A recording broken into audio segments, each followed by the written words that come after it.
बढ़ते आगे बात एक और बड़ी खबर की करते हैं। ईडी का शिकंजा मौलाना हुदा पर। मामला क्या है? दरअसल मौलाना शमसुल हुदा के खिलाफ ईडी ने केस दर्ज किया है। लंदन में बैठे इस्लामिक धर्म गुरु पर मनी लॉन्ड्रिंग का केस दर्ज हुआ है। यूपी एटीएस की एफआईआर के आधार पर ही ईडी ने एक्शन लिया है। धार्मिक शिक्षा की आड़ में कट्टरपंथ फैलाने का आरोप है इस पर।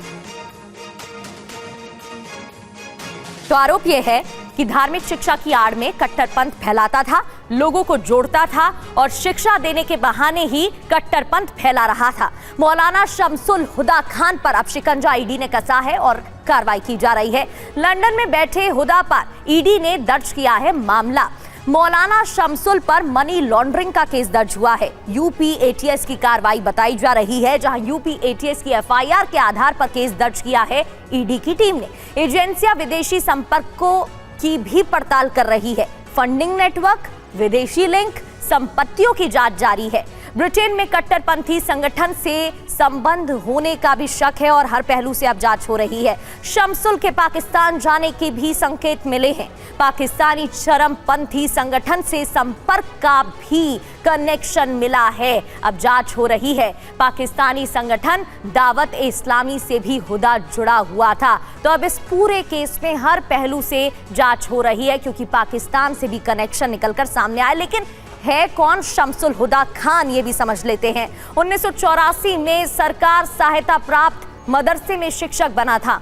2013 वो साल जब ब्रिटिश नागरिकता ली।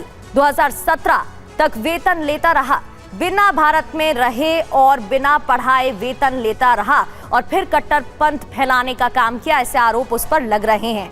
जितेंद्र शर्मा हमारे संवाददाता हमें ज्यादा जानकारी के साथ ज्वाइन कर चुके हैं। जितेंद्र, ये पूरा मामला क्या बताया जा रहा है? कैसे अपने चंगुल में लोगों को लिया करता था? कहां से कनेक्शन सामने आ रहे हैं और कार्रवाई अब कहां तक पहुंची है?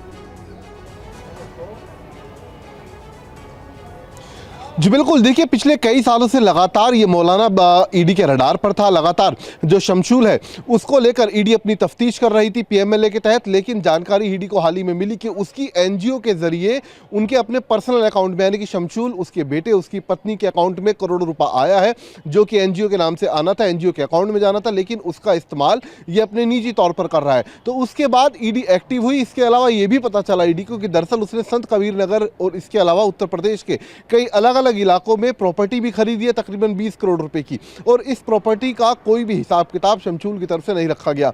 तो लिहाजा इन तमाम जानकारियों के मिलने के बाद ईडी ने कल एक रेड कंडक्ट की संत कबीर नगर में। शमशुल के 4 ठिकानों के ऊपर ये रेड की गई। वहां से बड़ी संख्या में कई अहम दस्तावेज, जो कि सीधे तौर पर जो मनी ट्रांजैक्शन है उससे जुड़े हुए थे, वो वहां से बरामद किए गए। इसके अलावा कई प्रॉपर्टीज के बारे में पता लगा है। तकरीबन 20 करोड़ रुपए की प्रॉपर्टी है जिसके बारे में पता चला ईडी को। इसके अलावा ईडी को तफ्तीश के दौरान यह भी पता चला कि दरअसल साल 2013 में उसने ब्रिटिश नागरिकता ले ली थी। बावजूद उसके साल 2017 में फर्जी पहचान पत्र के जरिए उसने विधानसभा चुनाव के दौरान अपना वोट भी डाला है। तो ये तमाम चीजें ईडी के सामने आई हैं, जिसको लेकर ईडी ने अलग अलग जो विभाग हैं उनको जानकारी शेयर की है। लेकिन अब इतना जरूर है कि शमशुल के ऊपर एक तरीके से तमाम सुरक्षा एजेंसियों का और जांच एजेंसियों का जो शिकंजा है अब वो पूरे तरीके से कस चुका है। जी बिल्कुल, और फंसता हुआ वो दिखाई दे रहा है। बहुत बहुत शुक्रिया जितेंद्र आपका जानकारी साझा करने के लिए।